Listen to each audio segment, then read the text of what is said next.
喂，又見面啦！歡迎返嚟 Lotus Neo Channel， 我係 Ethan。2026年 Web3 遊戲更新快到你唔信，今次同大家介紹3款話題度爆燈嘅鏈遊神作，有末日廢土 4X 策略、Ashen Throne 海盜倉鼠400%算力加成 Roller Coin， 仲有跑酷王牌 Vulcan Runner， 準備好未？一齊嚟睇下啦！首先要追蹤嘅係啱啱正式開啟公開測試嘅末日廢土風 4X 策略 MMO 巨作 Ashen Throne。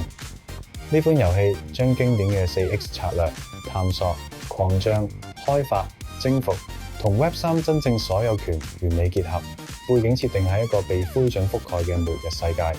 玩家要喺全面上建立帝國基地、訓練軍隊，喺廣闊沙盤地圖上掠奪資源。Ashen Throne 核心主打憑實力與擁有權賺取收益，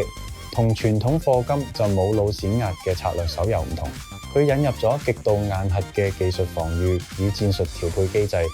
你佔領嘅每一塊領土、招募嘅傳奇英雄、研發嘅黑科技晶片，全部都係實實在在嘅全面 NFT。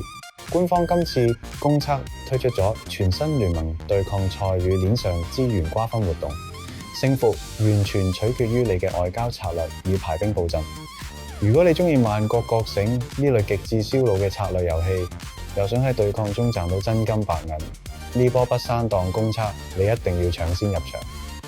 跟住要睇嘅係風靡全球嘅休閒像素模擬挖礦神作 Roller Coin， 官方啱啱隆重推出全新主題賽季失落嘅寶藏。今次將一隻激萌嘅海盜倉鼠化身為你專屬嘅全能礦工。今次新賽季之所以引爆狂熱，係因為官方製出極其誇張嘅400%算力加成爆發活動，玩家只要玩內置像素小遊戲，完成日常任務或者解鎖海盜賽季通行證，就可以獲得極其稀有嘅限定版海盜主題礦機。呢啲新礦機唔單止外表浮誇，提供嘅算力加成仲係過往賽季嘅好幾倍，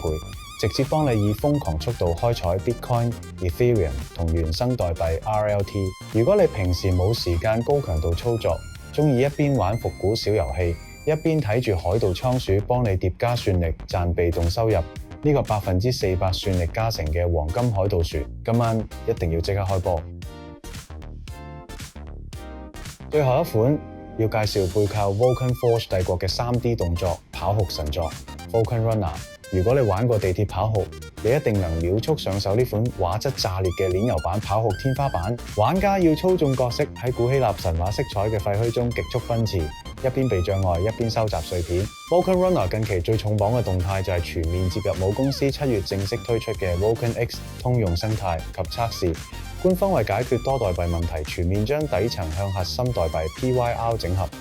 依家你跑酷收集到嘅碎片，可以更直接對接 VX 嘅周度 PYR 漲池。最勁嘅係配合全新 PYR 熔爐機制，玩家喺遊戲入邊嘅每一次特殊復活、購買加速道具等鏈上操作，都會直接觸發 PYR 代幣嘅即時銷毀。呢種將休閒跑酷與通縮經濟模型完美掛鈎嘅做法，配埋官方因應社群反饋而直接加倍嘅 PYR 獎勵池，直接讓打寶散戶同 PYR 持有者全網高潮。好啦，到3款遊戲介紹完，無論係末日廢土 4X 策略 Ashen Throne、海盜倉鼠400%算力 Roller Coin， 定係跑酷王牌 Vulcan Runner， 都證明2026年 Web3 遊戲正朝住更多元、更穩健、更好玩嘅方向狂飆。鍾意呢條片嘅話，記得 Like、Share 同訂閱。我哋下次再見，拜拜。